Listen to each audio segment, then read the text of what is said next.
Hey everyone, welcome back. So you're here because you want to really dig into what makes a great independent car repair shop, huh? We heard you. We got your request for this deep dive. Let me tell you, when we were going through everything you sent over, articles, forum posts, all that, I found something pretty wild, like Michelin stars, but for mechanics. Yeah, Michelin stars. Intrigued. It caught me off guard too. So this is coming from the writings of a guy named Alexander Vizavitin. Seems like this guy is really into the customer service side of things. He's got this PDF, but it reads less like, I don't know, a manual, more like he's just chatting with you, footnotes and all. Anyway, his big thing is this link he makes between a good restaurant experience and finding a mechanic you can trust. It's not just about if they fix the car, he's saying, but the whole experience. Like, you might forgive a so-so meal if this service was amazing, right? But even the best food can be ruined by bad service. He says it's the same with cars.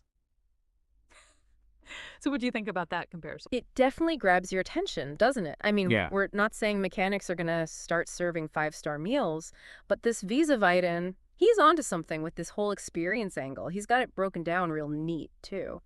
Imagine the shop, right? Their tools, the space, the whole setup. That's their kitchen. Then the way they do the repairs, the techniques, even if they're using the standard stuff from the manufacturer, those are like their recipes. Each shop's got their own spin on things. And just like a chef needs good ingredients, the parts they use make a huge difference. Right. Like, you don't want your restaurant skimping on the good stuff, and you definitely don't want your mechanic using cheap parts. But here's the thing. We all know there's a difference between fast food and, well, fine dining. Do you think that's true with car repair too? Because it seems like Vizavitin, he's looking for that gourmet experience. Oh, absolutely. In fact, he talks about how so many shops get stuck in this fast food mentality. They do the repair, get you in and out, but they don't really go beyond that. Think about it. If you're running a shop, wouldn't you rather have people coming back than always trying to find new customers? That's the key thing Vizavitin's talking about. Customer loyalty. Costs less to keep them coming back, you see. Yeah, that makes sense. So how does a shop break out of that fast food rut? What separates just a good mechanic from, I don't know, like a Michelin star level one? That's where this whole fine dining thing really clicks. It's not about being fancy for no reason. It's that dedication to doing more than just the bare minimum, being able to tackle those tough jobs, the ones that need real skill. And crucially, it's about having those mechanics who are invested in their work, who take pride in it. It's like they go the extra mile, not just fixing the car, but making the customer feel like, hey, they matter. That's how you get that loyalty. So it's about building a relationship, not just a transaction. Yeah, exactly. And Vizavitin, he's got this whole framework for it. He calls them the three pillars of what he calls customer-centric repair: managing expectations, building trust, and then there's navigating emotions. Okay, so let's break those down, starting with, well, I guess managing expectations. Yeah. What does that even mean when we're talking about getting your car fixed? Well, think about a time you had a really bad experience with, I don't know, customer service, right?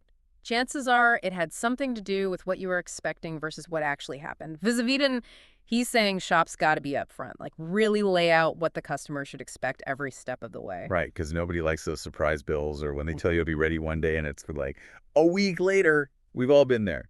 But how does a shop, I don't know, go above and beyond just like not disappointing people? How do you get to that, wow, that was great level? It's often those little things. Like imagine you get a text with a picture of what they're working on, how the repair's going, or they call you a few days later just to check if everything's running okay. That makes a difference. It's human, right. Reminds you there are actual people there, not just some, I don't know, car-fixing robots. Exactly. And that kind of leads into the next pillar, trust. Vizavutin, he says, trust is huge. And it all comes down to being transparent the whole way through. So that means being open about what's going on, answering questions honestly, and if the customer has a concern, you deal with it head on.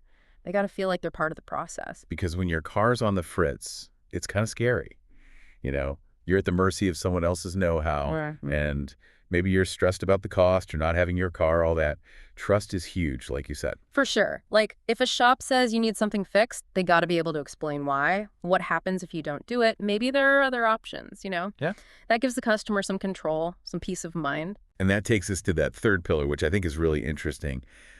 Emotions. We usually think of car repair as pretty, I don't know, mechanical. But there's a lot of emotion tied up in it, isn't there? Oh, definitely. I mean, for a lot of people, their car is more than just a thing. It's freedom, it's getting to work, all that. So when it breaks down, yeah, that's stressful, even a little scary.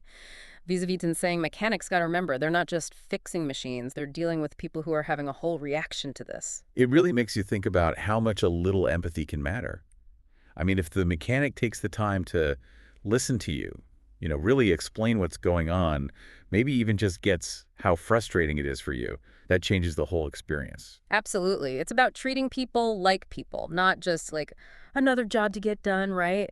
Vizavitin says that's how shops are going to really make it, how they build something that lasts. And that brings us back to that Michelin star idea, huh? It's like he wants a system where the shops that do all that, the experience, the trust, all that, they get recognized. He does. And he's not just talking about those online reviews either, because those can be iffy, right? He's thinking, like, maybe someone goes and checks out the shop in person, undercover kind of thing, but they're looking at how they treat the customer, how they handle expectations, all those three pillars. So instead of guessing based on what you see online or, I don't know, what your neighbor tells you, you'd have this, like, trusted source. Makes it easier to find the good ones. Exactly. Imagine if you could pick a shop, not just on price or if it's close by, but if they're good at communicating, if they're upfront about the costs, if the whole vibe is good, that'd give people real choices. And it'd make the shops want to up their game, too. It's wild to think that something from, like, the foodie world could totally change car repair, huh? Who knew we'd be talking about Michelin stars and mechanics? But I guess it shows you that customer experience, that matters everywhere. It really does. In the end, whether it's food or fixing your car, we want more than just the thing itself. We want to feel like we're valued, like we're not getting ripped off, all that. This has been really eye-opening. We went from a kind of weird analogy to, like, really digging into what matters to us as customers. It really makes you think, huh? Even with stuff that seems super technical, like cars, the human side is still huge. So next time you're looking for a mechanic, remember, it's not just about the cheapest place or the closest one. Find a place that gets you, that you feel good about. And hey, maybe someday we will have that Michelin guide for mechanics. Now that would be something. Thanks for joining us on this deep dive. We'll see you next time, everyone.